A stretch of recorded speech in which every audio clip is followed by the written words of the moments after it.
This is Lab 11, Managing Endpoint Security, found in supporting Windows 8.1 Lab Manual, part of the Microsoft Official Academic Course, in preparation for exam 70-688. In the next series of videos, we'll be looking at installing Windows Server Update Services, or WSUS, configuring WSUS clients, approving updates, configuring process and precedence of group policy objects, configuring blocking inheritance and enforced policies, configuring security filtering and WMI filtering, and configuring loopback processing. We're going to get started with exercise 11.1, installing Windows Server Update Services, or WSUS. In this exercise, we're going to use Server Manager to install WSUS. Because this is a test environment, we'll need to use the standard internal database that comes with Windows. When planning WSUS, you must consider several factors when deciding which server to place the WSUS role on. You should consider the number of clients, the number of updates, the location of the clients, the bandwidth links between the clients and the WSUS server, and the available disk space. If you have multiple sites, you might consider installing multiple WSUS servers within your organization so that you can preserve WAN bandwidth. You can then consider using WSUS architecture. So we're going to start by going into the RWDC01.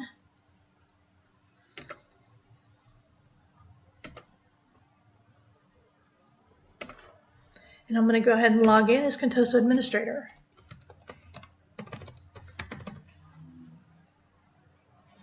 And again, this is the password we're using throughout all the exercises.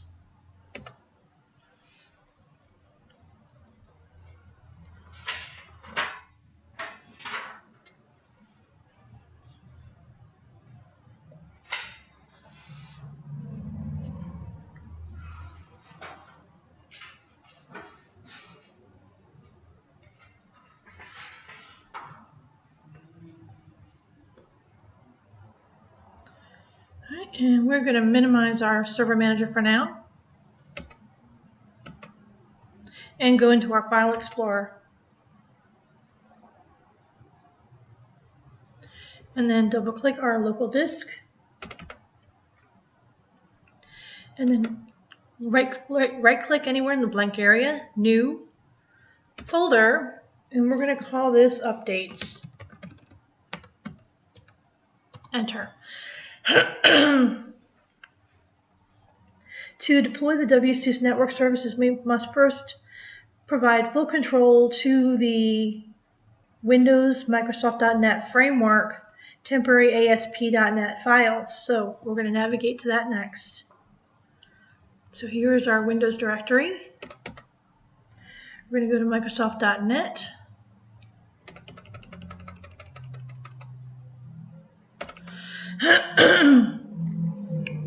And then go into Framework.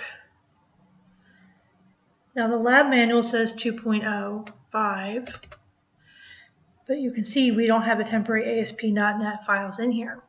So we have to go to the 4.03, which has it. So we're going to right click, Properties, Security,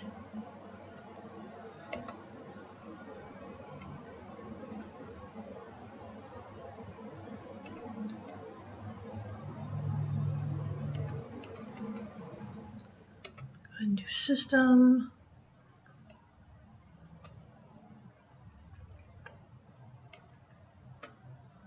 it does have full control.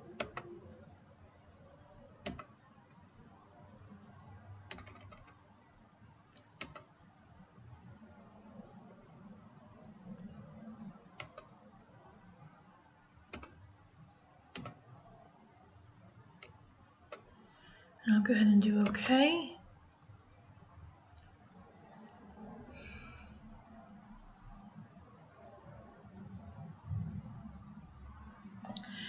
Actually, what we're going to do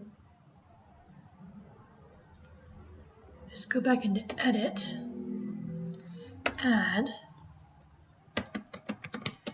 Network Services,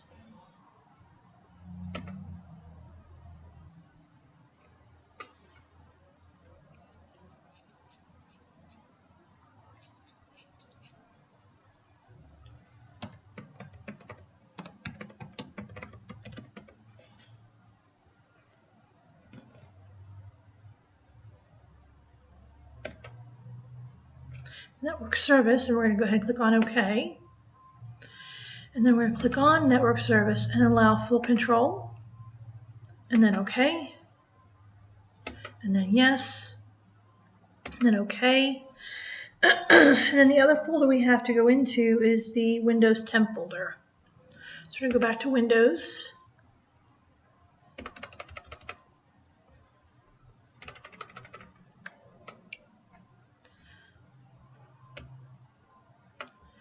And here's our temp folder. Right click, Properties, Security, Edit, Add, Network Service, OK, allow full control, OK, and then yes, and then OK, and then we'll go ahead and close this.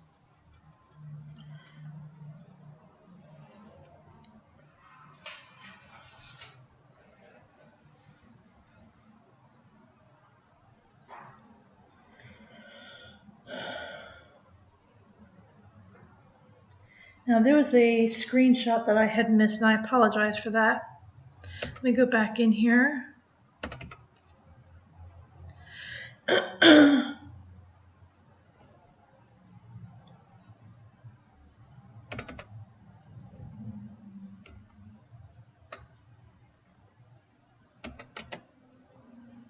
Properties, Security, Network System. If you're following along in your lab manual, you're required to do so. This would be where you would take your first screenshot.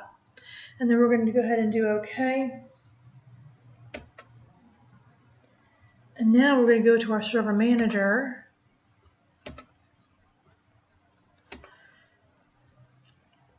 And select Manage, Add Rules and Features. Next, next, next. We want to scroll down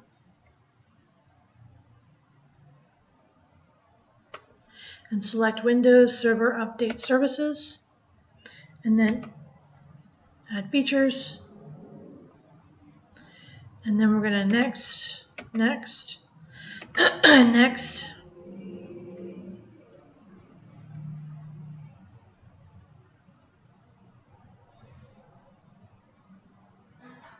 And then next, and then we're going to store them in our updates folder. And then next,